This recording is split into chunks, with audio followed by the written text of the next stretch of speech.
Welcome, everybody. We're very excited to have you join us. I'm here to welcome you all on behalf of Applied Earthworks. We're a small business headquartered in Fresno, California, and we are having this webinar, which is designed to assist you as you consider career in mitigation paleontology. I want to first acknowledge that I'm Amy Ohlendorf, and participating in today's webinar from traditional lands of the Tongva or Quiche nations, and they were assigned the name Gabrieleño by the Spanish missionaries in the 1700s. This webinar is being recorded and will be uploaded to our YouTube channel, Applied Earthworks YouTube channel, for future viewing. We will provide the link to you, to the video, after it's been uploaded to YouTube in a day or so. Look for an email from us with the link. And I want to thank our current president, Jennifer Barbie, and our immediate past president, Mary Beloyan, for their support in giving us this opportunity to develop and host this event. Also, I want to thank somebody who's, you can see her, but she's working behind the scenes for us today. Melissa Macias is one of our senior paleontologists. She was in charge of all the invitations and coordinating with the panelists and the moderator, advertising through social media, providing logistical support leading up to and through today. So she's recording this live and also live streaming simultaneously on YouTube. So she's got her hands full. We are extremely grateful to the 4 professional paleontologists joining me today on the panel, plus our moderator. And more will be said about them in a minute. The panelists will introduce themselves, and I'll be introducing Ashley, our moderator. But I want to thank them all for volunteering their time today to be with us. We've got 2 types of attendees on the call and in this webinar. We've got more than 175 attendees around the world today. And Melissa, I think, is going to put up a map shortly. This disclaimer here is about the privacy notice, reminding you that it is being recorded and giving you instructions if you're not comfortable with being recorded, how you can still live stream on the YouTube channel, but you'll have to sign off of this Zoom call. So we've got 2 types of attendees. The participants were limited to the first 100 respondents to the invitation, and mostly students and recent graduates. And you will be, if you're in that group, you will be able to ask questions in the Zoom chat during the last 15 minutes of today's webinar. If you're not in that group and you're live streaming on YouTube, these folks are some already with paleontology careers. And so that's the other group of folks that we've got on the call. Melissa is monitoring the chat on the YouTube channel as well, so that she will be feeding Ashley some questions so that group can feel like they're represented as well. So I conceived this webinar and worked with Melissa to develop it to focus exclusively on mitigation paleontology, so that we could provide students and recent graduates with guidance as you consider entering the industry. So just to start out with a clear understanding of what is mitigation paleontology, hopefully you had a chance to download the comprehensive paper by Murphy and his associates in 2019 that go in great detail to describe the industry. But in short, it's an industry that began to emerge in the late 1960s and early 1970s in the United States as a result of the enactment of public laws that recognize paleontological resources as being non-renewable, and therefore they're in need of consideration during the planning and implementation of development and redevelopment projects. Some of the federal and state laws that trigger mitigation paleontology and the work that we do in that hopefully you'll learn more about today from us, are the Antiquities Act of 1906. And these are all, US or US state legislations. The Antiquities Act of 1906, the National Environmental Policy Act of 1970, the Paleontological Resources Preservation Act of 2009, and here in California, where I'm located, the California Environmental Quality Act of 1970. All of these have been amended since their original enactment, and there are many laws at the federal, tribal, and state levels across the United States. So if you haven't obtained that copy of the 2019 Murphy and colleagues publication yet, I strongly suggest that you do that. That'll help you make some career decisions. And we've provided a link for you to download that comprehensive publication. So without further ado, I wanted to introduce Ashley Hall, our moderator, and she'll go over some of the ground rules for our webinar, and then she'll call upon each of the panelists to introduce ourselves. Ashley is a paleontologist, a naturalist, and a museum educator. She's passionate about science communication. She has spent nearly a decade working as a museum educator for various educational institutions, including the Los Angeles Zoo, the Natural History Museum of Los Angeles County, the La Brea Tar Pits, and the Cleveland Museum of Natural History. She's also served as assistant curator for the Raymond M. Alf Museum of Paleontology in Claremont, California. And she's currently the marketing coordinator for the Nature Center at Shaker Lakes. And I believe, if I remember right, you're in Bozeman, Montana right now? Absolutely. Okay. Yep. So take it away. Thank you so much for that introduction, Amy. I am currently in Bozeman, Montana, as you said, which falls on the historical territory of Absaroka, Salish Kootenai, and Cheyenne land. I am so excited to be with all of the panelists today. This is an amazing group of people with such a huge, wide range of wealth to offer as far as advice and experience in mitigation paleontology. And so I want to first go over a couple of ground rules for everybody. So for the panelists, when we're answering, try to be as concise as possible, maybe take about a minute to answer. And then if you feel like you can answer the same question, anyone can jump in at any time and sort of take it away from the other person. So viewers, thank you so much for your interest. Drop questions into the chat if you guys have questions. If you did not get your question answered, we're going to follow up with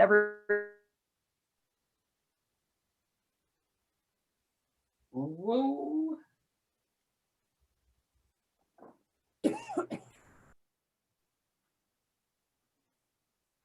have the panelists introduce themselves today. So first of all, state your name, state your current profession, and state what you have, your experience in mitigation paleontology. Let's start with Eric. Hi, my name is Eric Scott. I am a vertebrate paleontologist, and I'm the vice president and principal paleontologist for Cogstone Resource Management, which is based in Southern California. Our headquarters are in Orange, California, which is also on Tongva lands. And I've been working in mitigation since the early 1980s. So kind of from the ground up, starting in field work and then working up to my current position. I think that's about it. Excellent. How about Rebecca? Hi, I'm Rebecca Hunt Foster, and I'm coming to you from the traditional lands of the Ute tribe today. And I'm also a vertebrate paleontologist currently working at Dinosaur National Monument in Utah and Colorado. And most of my mitigation experience has either been on the ground with mitigation companies doing surveys since about 2007 or so, and then as working with the mitigation community as a federal paleontologist. Great. And Greg? Yes, good morning, everyone. I'm Greg McDonald. I'm also trained as a vertebrate paleontologist. I'm based in Colorado as a regional paleontologist for the Bureau of Land Management. So I'm in the traditional lands of the Arapaho and the Ute cultures, but I also handle Utah, Nevada, Oregon, and Washington as part of my duties as a federal paleontologist, regional paleontologist. And my end of mitigation is basically issuing permits to mitigation paleontologists to conduct projects on BLM managed lands. And I also review the reports that come in as a result of those projects. And Crystal. Hello, everyone. I'm Krista Cortez. I'm a vertebrate paleontologist at the San Bernardino County Museum. I am coming to you from traditionally Cahuilla, Tongva, Luceño, and his land. I have been working with paleontological collections for over 10 years now. I originally started in Orange County, and now I've been working with collections from the San Bernardino County Museum. Excellent. And Amy. Oh, thanks for calling me last, because I wanted a little bit of a segue there, so that worked out well. Hi, you know a little bit about me already. My office is in the Pasadena area of Los Angeles County, and I am probably a paleontology generalist, but if I had to choose a specific line, I'm probably best qualified as a micro paleobotanist. So I'm not a vertebrate paleontologist, and most of my geological training and experience was in the Midwest, so I'm comfortable with invertebrate collections as well. The segue was that I just realized that Greg and I had worked on some projects together decades ago in Ohio when he was there and I was a graduate student in Minnesota. So, you know, for you who are considering careers, you just never know when you're gonna meet each other again. So, and how. Exactly. Yes. So we have such an amazing array of questions from everyone that have sent questions. I think we have narrowed them down. We've gone through them and come up with the top questions. So let's dive right in, shall we? All right. So what are the areas of responsibility for mitigation paleontologists? Like, how would you describe mitigation paleontology? And in the same frame, who hires mitigation paleontologists? So the first section is, what are the areas of responsibility? And then who is hiring the mitigation paleontologists? Let's see, let's start with Eric. Mitigation paleontology is basically designed, and I'm coming from a California perspective, but it's basically designed to preserve significant fossil resources. So any fossils that are encountered that have the potential to be identifiable, that have the potential to convey some sort of useful information to the science of paleontology are protected by California as well as state and federal laws elsewhere. And so it's our job to get them out of the ground. As to who hires us, again, coming from the California perspective, it's pretty much anybody who's trying to pull a permit and conduct a project that is going to impact sedimentary rocks that have the potential to have fossils in them. So if you're digging across a lava field, you're probably fine. But if you're digging in Ice Age alluvium, which is like the Los Angeles Basin, the Orange County area, inland Southern California, then chances are good you're going to need a paleontologist. And so those people doing the work would reach out to us and say, we need a contract with you to look for fossils on our property. Anybody else want to add, Amy? Yeah, that's a great introduction, Eric. And I wanted to add too, sometimes we've been engaged because, again, it's the regulatory trigger that, you know, I described and Eric described about the laws. But sometimes we're hired by a federal agency that is tasked to do an environmental impact study, for instance, of a development project. So like one thing I'm thinking of that we worked on was the Bureau of Land Management was tasked to assess counties upon counties of lands for its potential to produce petroleum, gas, and oil, and for leasing. And so we did desktop studies of those areas. What's the potential?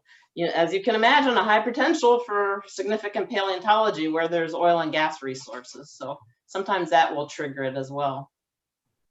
Ashley, if I could jump in real quick on this, we often focus on sedimentary rocks in terms of paleontological resources. But having worked on the Snake River Plain, which has lots of lava flows, you can go out and actually find tree molds where the lava has flowed around trees. And of course, lava flows, you also have lava tubes, and I've collected fossils out of lava tube caves. So one of the warnings we always have for people is we have our preconceived notions of where the fossils should be, but a lot of times they show up in areas where you normally would not expect them. So this is part of the challenge that we face, is that we have to be ready to, when you're doing mitigation paleontology, think of all the possibilities that might be unique to the area you're working on. That's fascinating. Yeah, Rebecca, did you have anything to add? Yeah, as federal paleontologists, Greg and I make sure that a lot of these mitigation companies and the people doing the work have the right permits that they need, and then we can maintain a list of those that then we can share with companies as well if they're going to be looking for somebody to do work in their area and they may not know anybody to reach out to.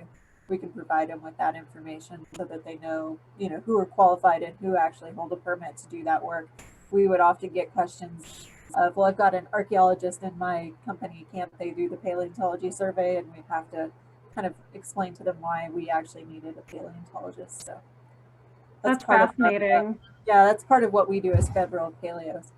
That's fascinating because I feel like as paleontologists, you're sort of, it's ingrained in you, no pun intended, that that fossils are found in sedimentary rock. And so if you're a new mitigation paleontologist, like Greg said, and you're out in a lava field, the last thing you're going to find, you think, is a fossil, but not always the case.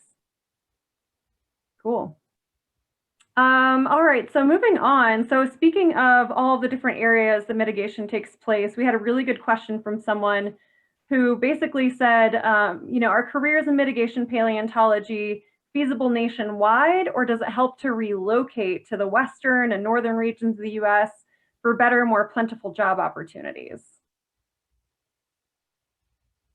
Who would like to jump in? Yeah, Greg. I'll jump in. With regards to fossil resources on federal lands, it doesn't matter whether it's BLM, Forest Service, or Fish and Wildlife Service. All fossils on federal lands are protected under the Paleontological Resources Preservation Act. And so any project that is taking place on federal land has to take into account the fossil resources. And of course, federal land runs from coast to coast and north to south. And then, yeah, Crystal. It's also really important to keep in mind, like, where is the development, right? So paleo mitigation also has to do with development. So you have to kind of follow where the development is.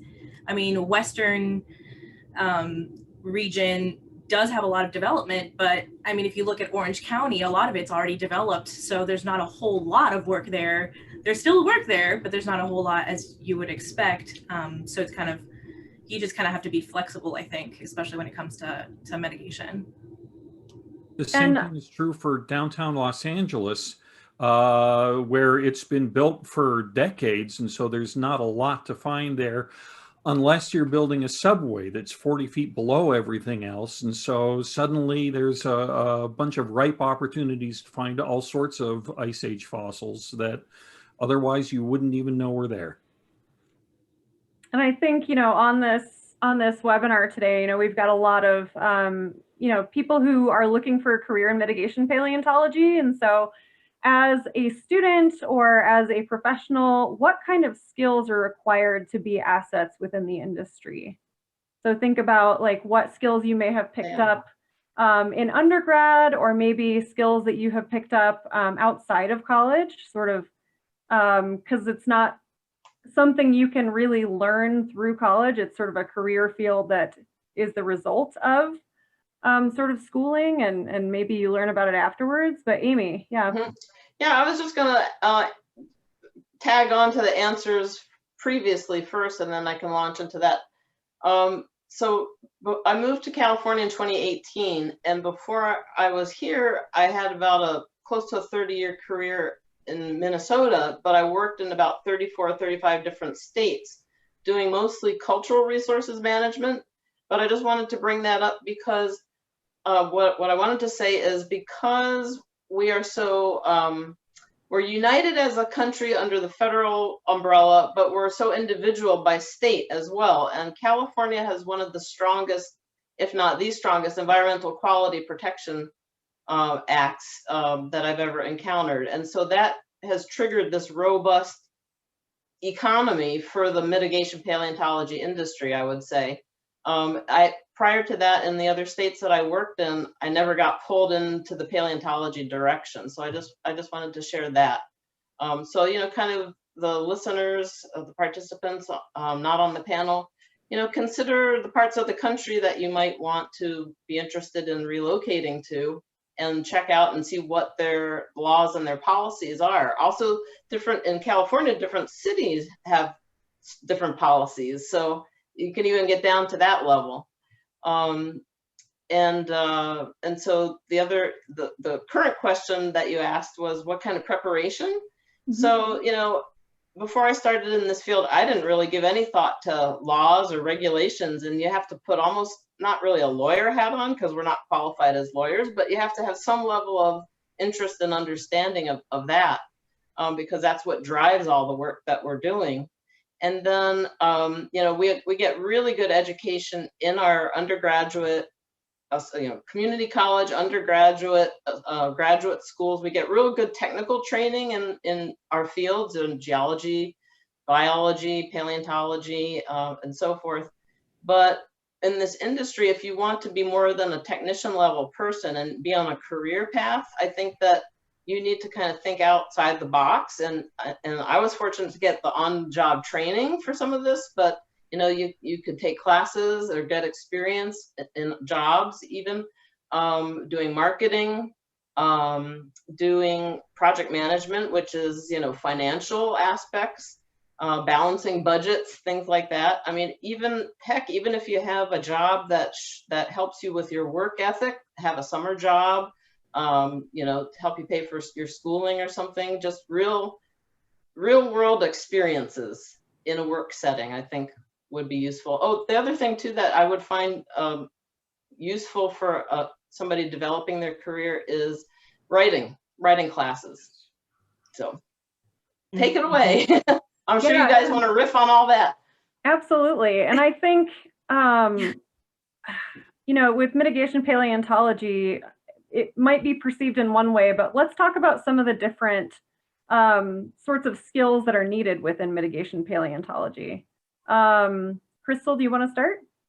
Sure. I know for me, one of the biggest skills that I had before I went into mitigation paleontology, because I did get to work, sorry, my son's here, but I did get to be a field paleontologist, and the best thing for me was actually everything that I learned in sedimentology and stratigraphy, because I mean, you're out there and you can actually like follow the channel beds and you can actually, you know, find fossils. It was a lot easier for me to find fossils that way.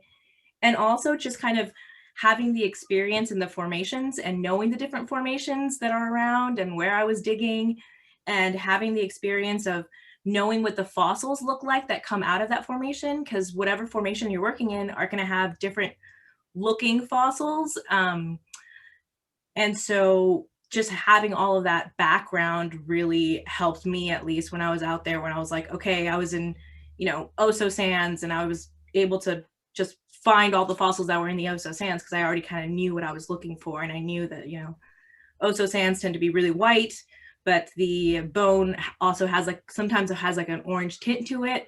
So when I was out there, I was like, okay, white, where's the orange tint? And I would just kind of follow that line, and I was able to find fossils a lot easier that way. So, and Crystal, how did you learn to look for those sorts of things? Where did you learn that?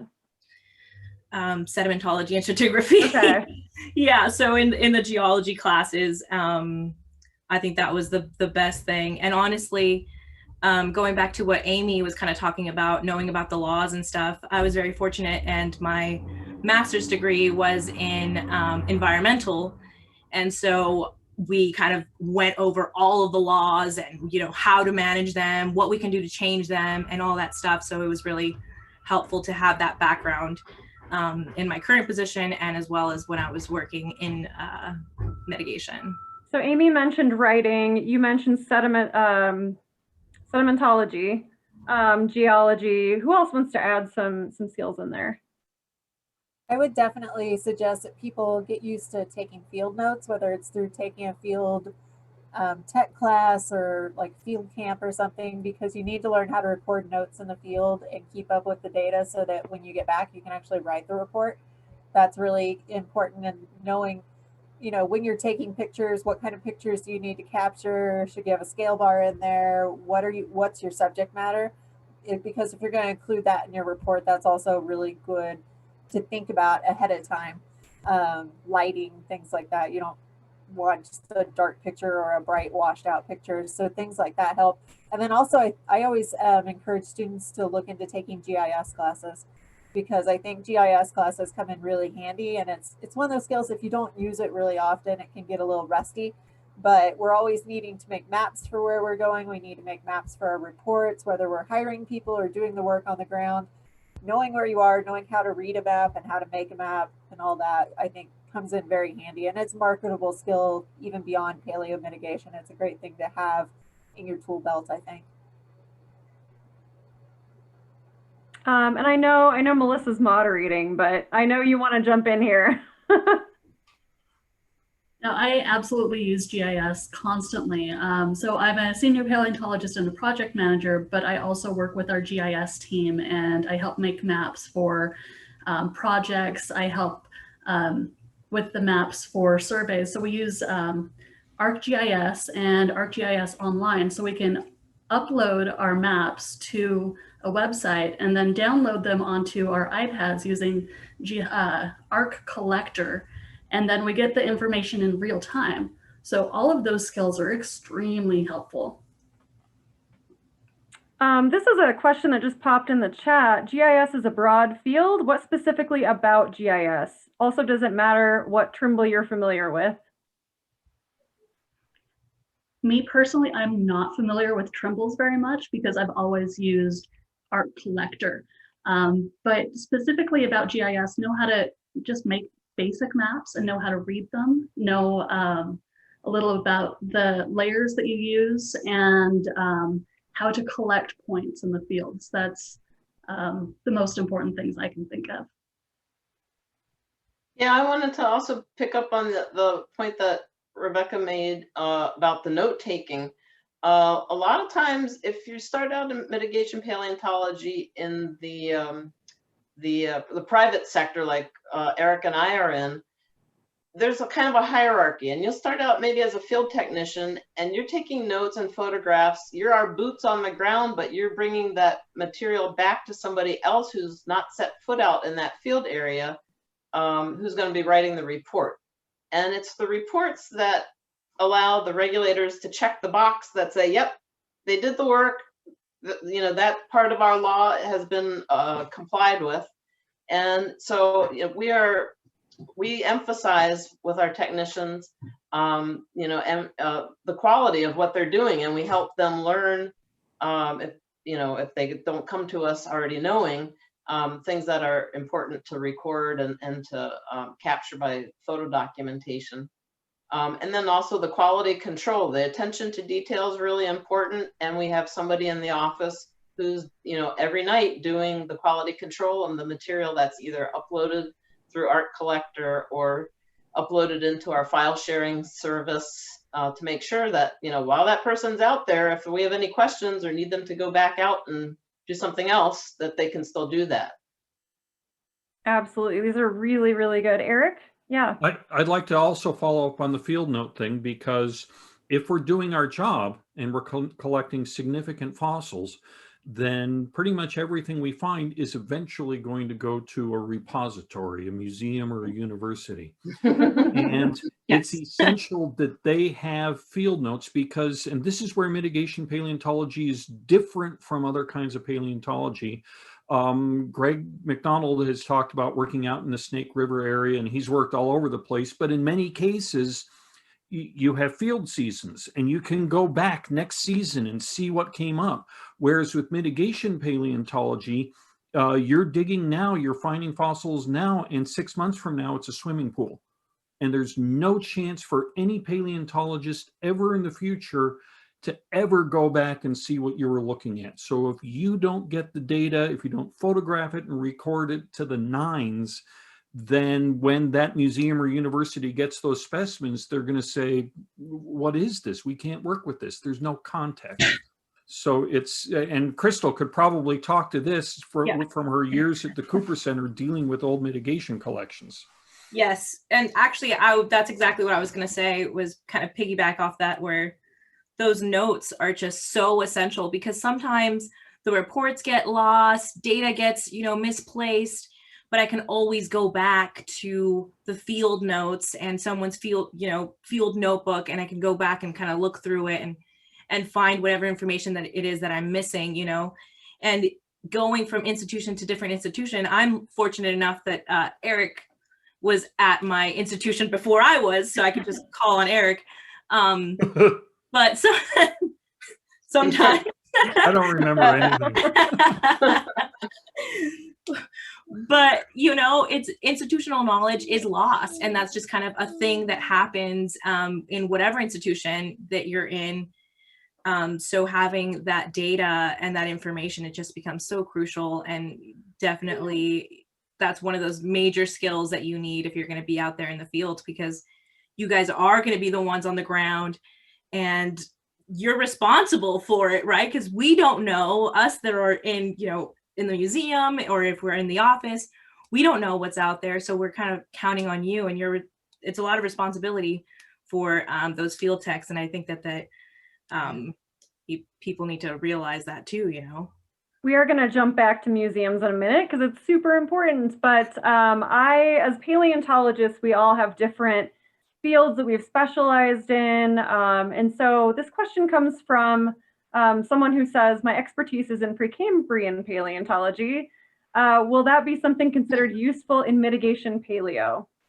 So think about all of your different, expertise, and how does that play into your career in mitigation paleontology?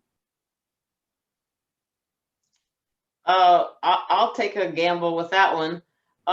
So far for me, it hasn't come up.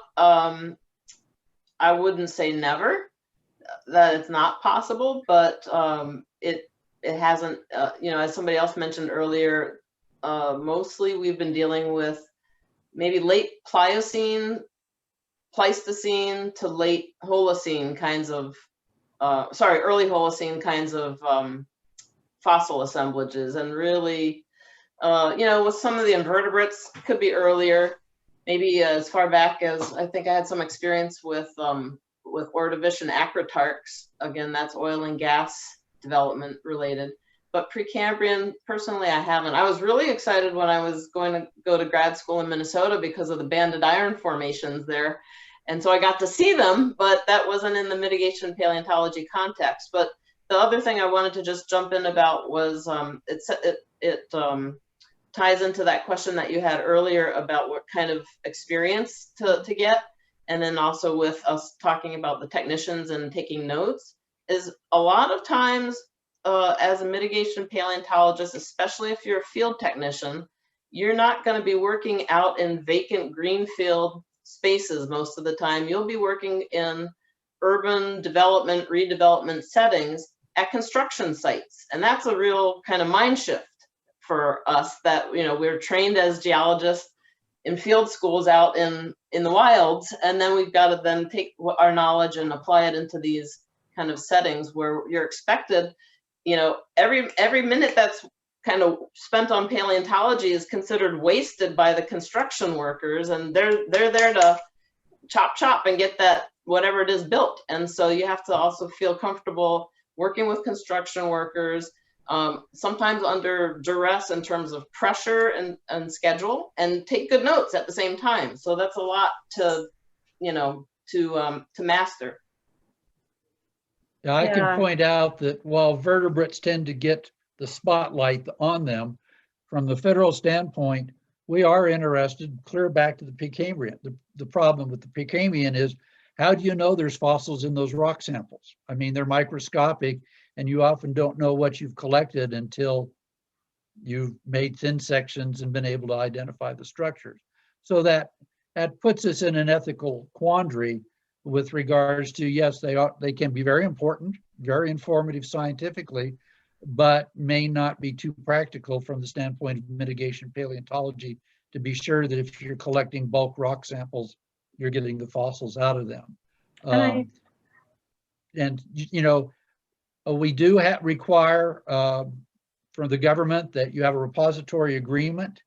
And so the mitigation paleontologists have to develop very good relationships with museums with regards to what they want to transfer there. The museums may be charging the company curation fees and money to take that material in. And so they're going to be very picky about what you've collected, how well it's documented, does it have scientific value? And if you're not meeting the needs of your partner museum that's acting as a repository for you that has agreed to take this material, certainly off of federal land, you may not have a partner in the future if they feel like you're just dumping junk on them. So you have to be very selective with what you do in terms of if you hit a whole bone bed as opposed to isolated specimens, and are you dealing with common fossils as opposed to very rare material? And we don't just focus on the charismatic megafauna. Exactly.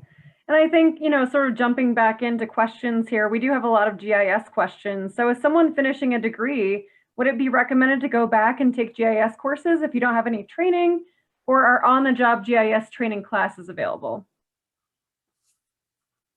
I would say if you have the chance to take the classes still, I would definitely take advantage of that, because on-the-job training can be really far and few between sometimes, and the level of education that you're going to get on the job training can be lacking compared to what you might be able to more intensive course. So I would always suggest that somebody actually, if they have the opportunity to take a class, go ahead and do it.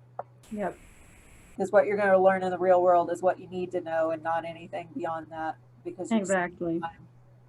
Yeah. So thinking about mitigation paleontology jobs, and we've talked a lot about being very heavy on the West Coast. Is job field saturation a concern in mitigation paleontology, and how is this in the mitigation world right now? How would you describe the job market?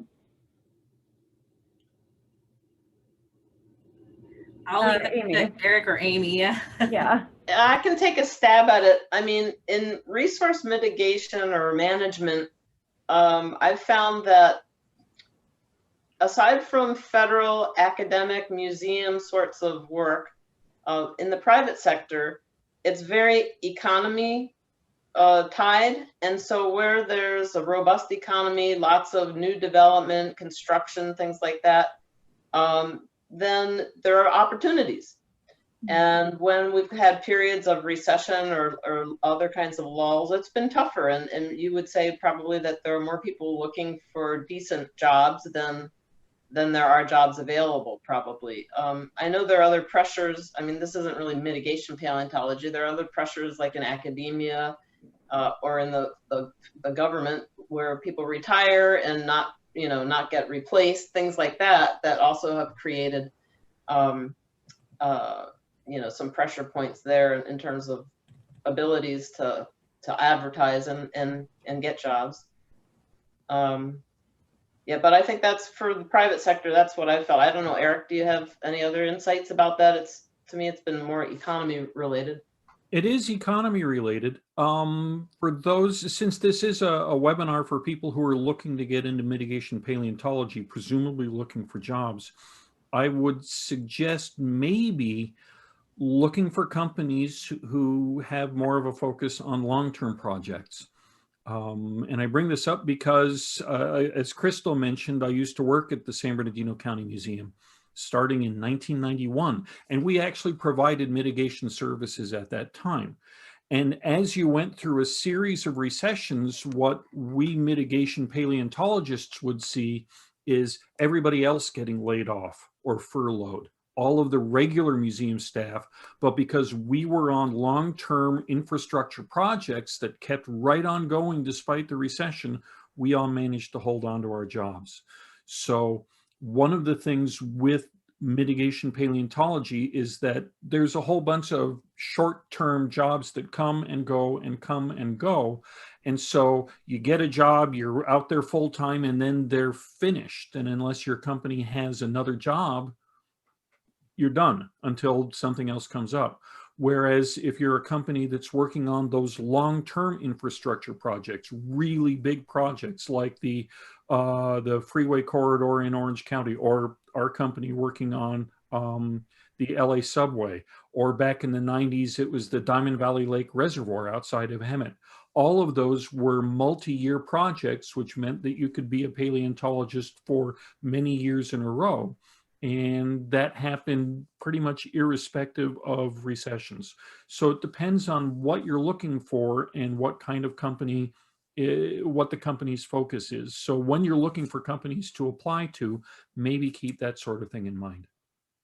That's great. And we did have a question here about the private sector as well, and sort of private versus public, and how would you describe that? So can you give an example of each?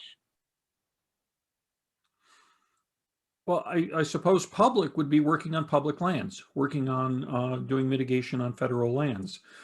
Private is going to be exactly that.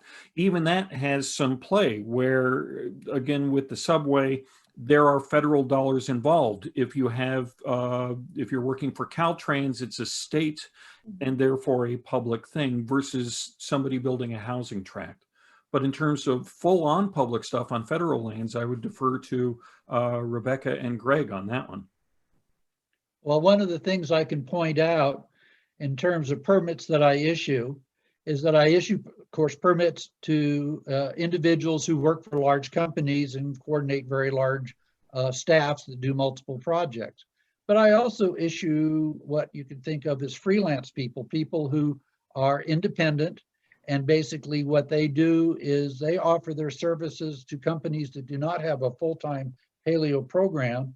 And on an ad hoc basis, as projects come up, they're looking for a paleontologist who has a permit to work on federal land, who can go out and do a survey. So it does fit into what Eric was describing, that, you know, you're riding a roller coaster and you've basically got to line up projects right after each other. And as we pointed out, if you're in an area with a limited field season, you're only going to be out on the ground and potentially doing surveys for these companies for short intervals of time. And part of the year, you're not going to do it. But I do have a number of people that basically are out there.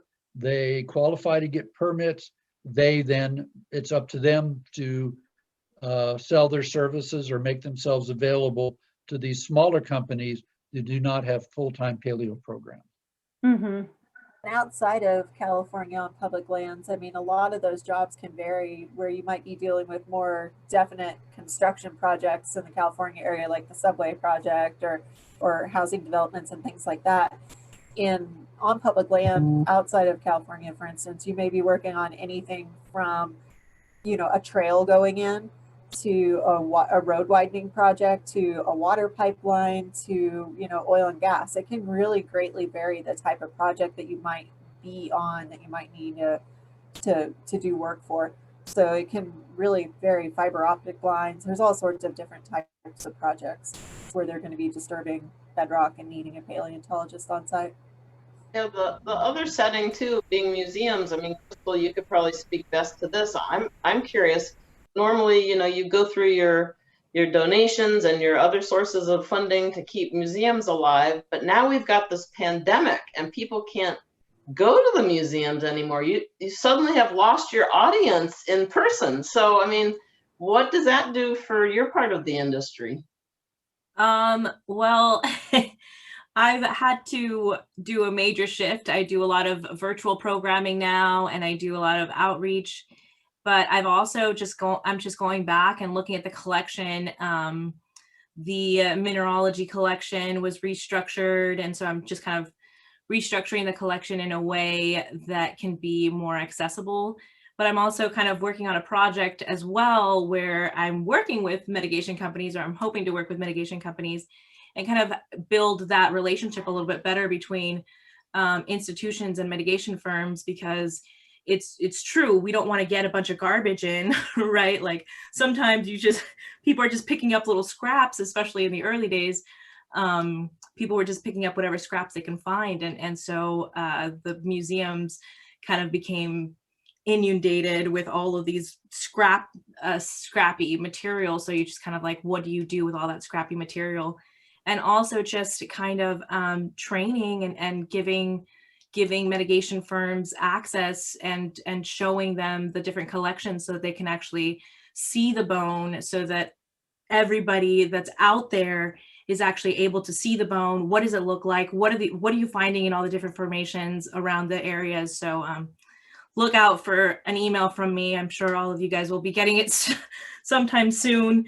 It had to be put on pause because of COVID, but that's kind of what we've been doing as museums, where we've been kind of figuring out how to go about things. And believe it or not, time flies when we're having fun. I think we can fit just one more question in, Melissa, before we take Q&A from the audience, right? Mm-hmm. Okay. So we have so many important questions. If we don't get to all of them, we will email you guys out, and we will also provide information that we will send out afterwards where you can find out more as well. Oh gosh, what is done with the finds that maybe, if someone could speak to an example of something they found and then where it ended up and how that process works? Can we talk about that? I would love to hear from Rebecca if you have I know you're full of interesting stories. Yeah, I guess the best case scenario is when you're out on a project and you find something that gives you some data, lets you know where you are geologically, and that is worth collecting, and it will be of interest to a museum. You take all the appropriate field notes, you collect that, then you go back to the museum that you have your repository agreement with, and you give them all that data. You turn over the specimens, and they'll incorporate those into their permanent collections. So there's all sorts of cool things that people find when they're out on these projects, ranging from random teeth to full-on skeletons sometimes. So there can be a lot of really interesting specimens that come out of it. And keep in mind too, just because it may not look interesting to you, it may be of interest to a museum or of interest to somebody else. And we aren't all experts in everything. And to just know, you have to kind of learn how to get an eye of, well, this I think could be valuable at some point, and it needs to be collected, not just dozed over. Absolutely. Greg? Just real quick, I'll reiterate that all fossils that are found on federal land remain federal property. Mm-hmm. And so when you're working with a repository, they have to agree that they may be the stewards of the specimen, but they are, it is still held in trust for the American public. So when all the mitigation people that we work with recognize that they are in fact acting on behalf of the American public with regards to collecting and preserving these fossils. I wasn't personally involved. One of the neat stories I got from one of our mitigation people is they were putting in a pipeline, and they found a complete skeleton of a long-necked dinosaur, Haplocanthosaurus, which is fairly rare.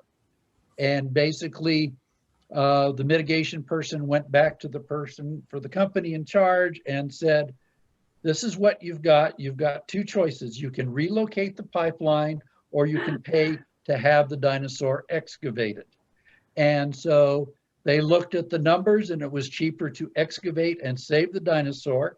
It ended up at a museum in Vernal, Utah, which was our federal repository. And now that's going to be turned into a scientific publication of one of the most complete Haplocanthosaurus ever found. Awesome. So you never know when you're out in the field what you will run across, and what your decision making and what you tell the companies that are doing the project is going to have an impact on contributing to paleontology.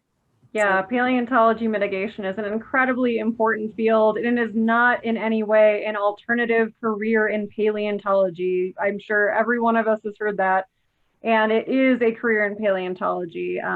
Just because you're not directly in academia does not mean that it is not important or necessary in any way. So I think, all of our panelists today have talked about in various ways how it has been important and crucial in not only the United States, but also we didn't get to other countries as well. We do have people here from other countries. So let's do Q&A from our folks here. Melissa, did we get any Q&A from YouTube? Yeah, we have some great questions from YouTube. Okay, why don't we start there? One of them was working outside the US, and I don't know, does anybody have any experience outside the US as far as panelists go? Greg? Well, I have had experience outside the United States. And while I've not done any mitigation projects, I have friends in other countries. For example, in Spain, in the area around Barcelona, there's active paleo mitigation going on for construction. So I was very interested in their approach to jacketing and getting fossils out of the way. So you do have to adapt based on materials and supplies. And of course, you have to adapt to what the laws are in the different countries, just like you do in the different states in the United States. Yeah, and the experience that I've had internationally was not mitigation paleontology, but I'd say more research paleontology. And probably the significant overlap aspect would be you need to have permits in order to, for instance, import sediment samples from another country. You've got to have, through the U.S. Department of Agriculture, you have to be able to bring sediments from another country if you're going to process them in your laboratory here, that sort of thing. So I don't have as much experience with bringing, with working in another country in a mitigation paleontology setting. So I did do some work. It wasn't necessarily, sorry. It wasn't necessarily paleo mitigation, but I was working in a sand pit. And I will say that there is a great need for it. At least there was in Thailand when I was there. And yeah, I mean, there was a lot of people that were stealing the fossils, unfortunately. So if we weren't there to collect them, then no one would be there. So I think there is a need for paleontology mitigation in other countries, but I don't know what the laws are right now. So if you're out there, then maybe it could be you that kind of starts the new trend to kind of protect the fossils. Yeah, I was going to pipe up too about the aspect of who owns the fossils that Greg and Rebecca touched upon. I mean, in the United States, we're fairly unique by this whole ethic of private property. And what's on our land we own, sort of thing. And so if we in the private sector are working on a private development completely on private lands, we have to diplomatically navigate that. And if we don't have any federal permits, that will be kind of a hook that we can push the landowner to donate those materials to a federally approved repository. It can be kind of an interesting balance, and that's just another layer to think about. Yeah. Melissa, did you have another question on that end? Okay, so I'm sure everybody wants to know, what is the pay like in this industry, and can we afford to have these jobs and live in the places where these jobs are? That's a really, really important question. And I mean, you have to think about what the economic, the cost of living is where you are. So I'm sure for our Californians, I lived in LA, it was extremely expensive to live in that area, but not always. So can you guys who are Californians maybe speak to that? I'll just throw it out there. Mitigation paid better than museum, but that's just, I'm fortunate enough. My husband makes decent enough money so that I have the luxury of working in museums, but I'll just leave it at that. It really, there's a couple of things. It depends on what level you're at. Melissa, can we throw that slide up? Yeah. Yeah, there you go. Thank you. Yeah, go ahead, Eric. I was going to say, you know, and Melissa will be putting up the slide, but the higher up you go, the more money you might be making. That said, you do stay employed, and Crystal's correct that you actually can make more money in the private sector doing mitigation than you might working at a museum. Starting out as a technician, the money's going to be less by the time you get up on this diagram to something like a program manager. The good news is you'll be making more money. The bad news, I say from experience, is that you're not going to be doing very much paleontology at all. You'll be doing a lot of budgets and spreadsheets and stuff like that. The challenge is that there are a variety of mitigation companies, at least in California. And in order to remain competitive, you have to adjust what your fees are when you bid on various projects. And so it's kind of trying to find that sweet spot between paying your people as much as you can so that they can have a good living wage and survive in this area, but not pricing yourself out of the ballpark so that you don't get any projects. And that's actually a fairly constant headache. And Amy, maybe you could touch on that as well. But we're here in California, which is very expensive, and so far managing to survive as mitigation paleontologists. And so keep far. in mind too that if you're going to be working in the field and you're going to be doing a lot of the field work aspects of it, you may not be living in the town that you're working in necessarily. You could be in North Dakota, you could be in Arizona, you could be in Oklahoma. There's no telling where in the world you're going to be. You're going to be living in a hotel and traveling a lot and in the field when you're able to be in the field. So keep that in mind as well with some of those paleontology field technician positions, that the lesser experience you have, you may be traveling more, you may be actually boots on the ground, whereas further up the food chain you get, you may be more stationary in one place and more indoor writing reports and doing budgets and that sort of thing. So keep that in mind too, that just because the job, you know, if it doesn't require office work, you may not need to be living right there next to your office. Yeah, I can point out that some of the, well, I'll call them as freelance paleontologists that I know, live in small towns in Utah or Colorado where the cost of living is not that bad. And one of them is an avid mountain biker, so he's living where he's got lots of mountain bike trails.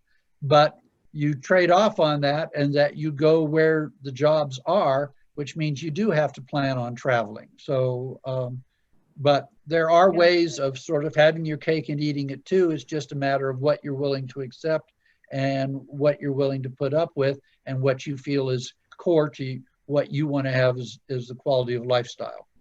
Yeah, and I was going to offer too that, you know, if you're applying for federal jobs, those pay ranges, I believe, are posted. They're, you know, it's transparent, so you'll know like what pay grade you would be, what would be applicable to you. And then for the private sector, I think more and more companies like Eric's and ours are advertising at the field technician or lab technician level, sort of an hourly pay range.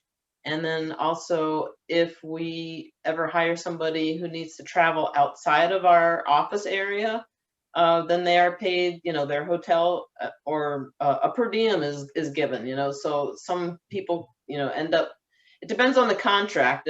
If it's receipt based or not, you know, it gets kind of complicated. But some people can make a little bit of money by camping instead of staying in a hotel, you know, that sort of thing, if they're given an allowance. So there's lots of different factors to consider. And you can go also onto Glassdoor and places like that to try and get an idea of what pay ranges may or may not be. I don't know how accurate they are, but they are there. And I'm sure any one of you would be happy to talk to anyone with questions that was part of this today. So 2 questions on my end that I'm going to combine comes from Rudolph and Mackenzie. Crystal mentioned getting field experience in various formations, since each formation's taphonomy and stratigraphy are unique. So besides field camp and coursework, how might one go about getting marketable experience in new formations? And then also, when constructing a CV, how would you list non-traditional training? Like you have a degree in paleobotany, but you participated in vertebrate and invertebrate digs. What sort of heading would you list so you don't appear as just being like a super specialist? So these are sort of in conjunction in my mind. So how, you know, who wants to take that? I would definitely say you could list that on your CV under like other skills or knowledge, skills, and abilities, heading like that, where you lump that sort of thing. And then, yeah, if you need to learn more about the geology, I mean, the best way to do it is just to get outside and do it. But keep in mind too, you may not, sometimes we just don't have a chance to experience units and formations until we actually get out there. So reaching out to researchers that work in those areas, or people who have done other consulting projects in those areas, or just reading up as much as you can before you get there can be the next best thing sometimes, if you haven't had a chance to, you know, run up to the Hell Creek Formation or whatever it is that you're going to be doing a project in. Yeah, I would say too, in terms of resumes and CVs, we do read them. I mean, a small company like ours, we don't have robots that are looking for keywords. We're actually, Eric and I are actually looking at them. And so for me, if I see a resume that isn't really putting your best foot forward, that has typos in it, that is not, you know, really understandable, that's going to go in the bottom of my pile or somewhere else. And so, you know, your teachers probably have told you this, and it's really true for some of us. You know, present your best self. And then also, I'm interested too in things that are outside of the paleontology box. If you've had a summer job or a part-time job, working at a construction site, something that's relevant, that should go on there somewhere. You know, you can make up a heading, you know, non-professional experience, non-professional but relevant experience, or something like that. And the internships that you've had. If you know, have helped tutor kids in math or science or writing or something like that, you know, whatever it is that is going to help you be marketable, that's of interest. Yeah. Skills, you know, things like that. You know how to hike. You've been outside before. I would point out that I end up seeing CVs because companies often submit CVs of people that they want added to their permits. And so it's not just when you're applying for the job, but you have to demonstrate that you have the background experience to be put on a permit at a certain level. In terms, are you overseeing a project? Are you a technician? Anywhere within that hierarchy. And so if you put down, I was on a dinosaur dig, well, that's great. You know, were you out there for a day? Were you out for a whole summer? Right. So provide the devil's in the details in terms of, yes, I've got field experience. It was this amount of time. It was in this formation, and this is what I did. So it's not just a matter of saying I've been out in the field 27 times. Show the breadth of that experience. We don't want to turn this into a 200-page document, but we need to have more details that you can definitely show what your experience is that you are bringing to both the company and to be included on a federal permit. When I got my first mitigation job, I had no professional experience and was working selling paint. But I had been a volunteer at the La Brea Tar Pits for 7 years at that point. And so I think it actually on my resume said relevant experience as opposed to professional experience. And it worked. Yeah. I would definitely say that volunteer experience, if you want to get to know a little bit more about the stratigraphy, the taphonomy, the just knowing things about the local formations, just kind of reach out to the local museum or whatever the repository is in the area that you want to work in, so that you can actually, if you can volunteer there, then that would be great. So you can actually get to have that experience in looking at the bone. And stay up on the literature. If you're going to be working in a new formation, you know, check out the journals, see who's published on it. Give yourself some background on what taxa you would expect to run into, what the depositional environment is. So, you know, Amy mentioned that they had done what was a desk study? Desktop studies. A desktop study, where a lot of times you have to do all this background data collecting in order to put together a proposal to a company or to get an idea of what's going to be involved or what you're going to run into. So part of being professional is staying current with the literature, even if you're not applying it to write a scientific paper or do something academic. It gives you knowledge about that resource that you're going to be going out and working with.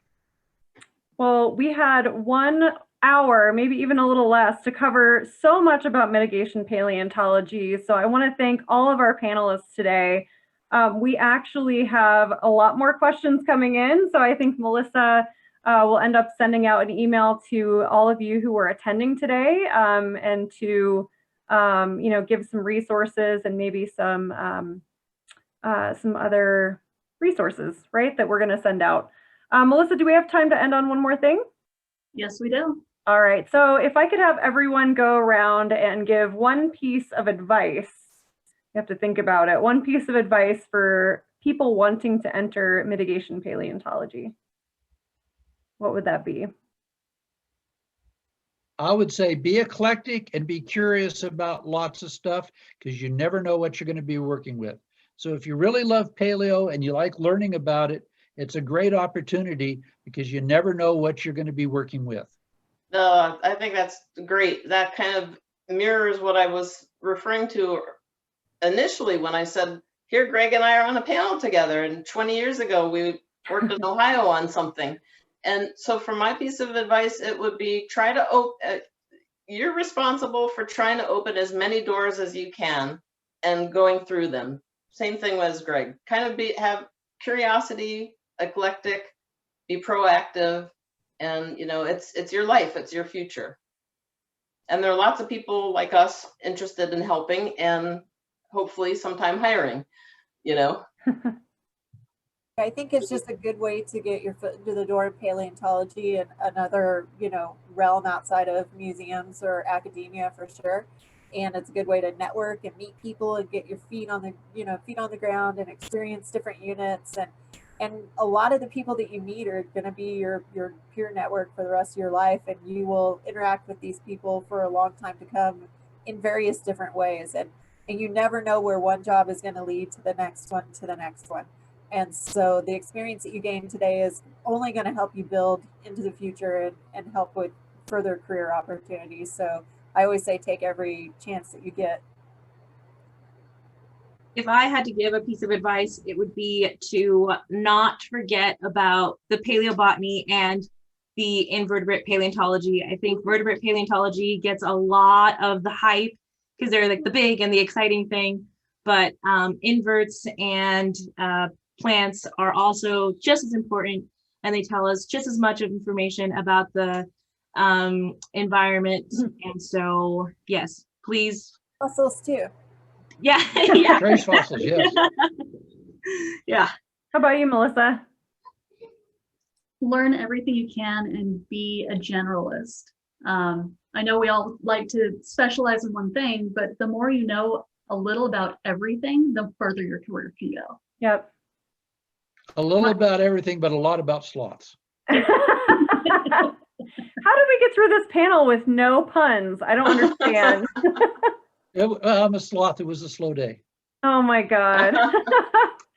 Well, my big piece of advice throughout my various career paths is network, and just, you guys know this better than, that's how I know all of you, is through networking and talking and just being friendly and asking lots of questions and reaching out to people. And even if they don't email you back, poke them again, because their inbox probably got full or something. So everyone's shaking their heads. Yes. So thank you guys so much today.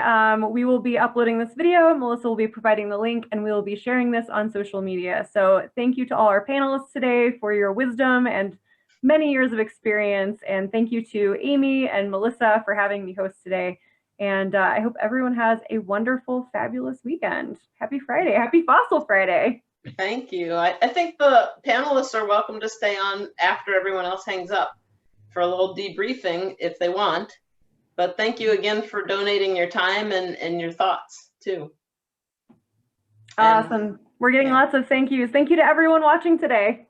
Yes. Thank you for your time and interest. It's always nice to know when people are actually interested in fossils.